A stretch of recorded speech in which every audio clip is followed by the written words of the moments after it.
Hey there, it's J-Dog. Hey, today I'm at the Charlestown Breachway on the south coast of Rhode Island. It's the end of August, and I'm camped here for 4 days. Going to a music festival here tomorrow. But I've done a few videos of the Charlestown Breachway. I put up a little link if you want to look at them. But while I was down here, we experiencing a little climate phenomenon down here called a king tide.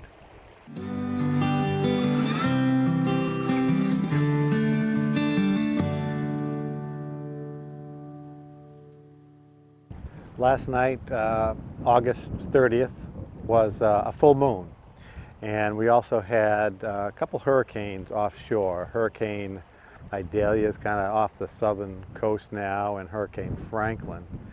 And those two things caused astronomically high tide last night. In fact, we may be getting one this morning and again tonight.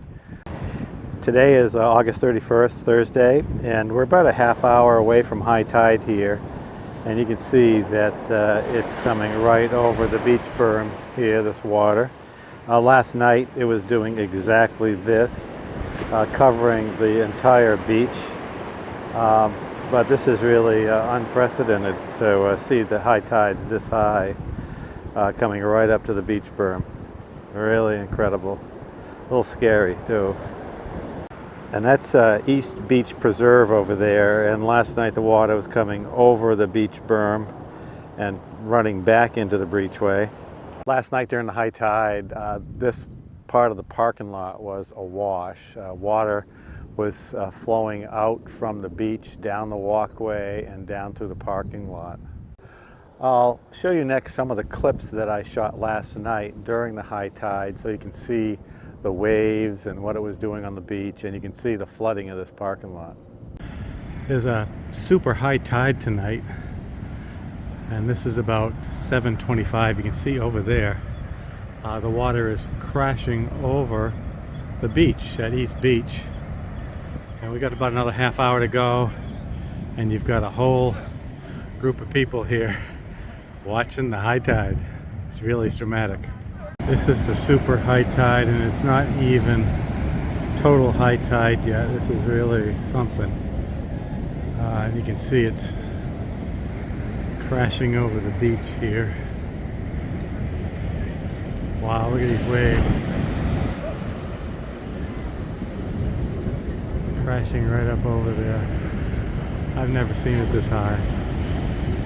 And again, looking over at East Beach, you can see the waves are just crashing over the sand, washing into the breachway. Really something. Another half hour to go. It's going to get really high, but there is still that beautiful sunset. This is the parking lot of the breachway. Waves washing over the dunes, coming down to the parking lot. I got 20 minutes for high tide to peak. Crazy. So that's a little show and tell about the king tide we had here at Charlestown, Rhode Island. As I mentioned, it was a little scary to see the water that high. And these king tides, I read, are happening more frequently. Where they used to be once or twice a year, they're now happening almost every month. So it's kind of a foretell of sea level rise for whatever the cause. But definitely we're seeing more water rise here in these low coastal areas. But that's the video. Hope you enjoyed it. See you on down the road.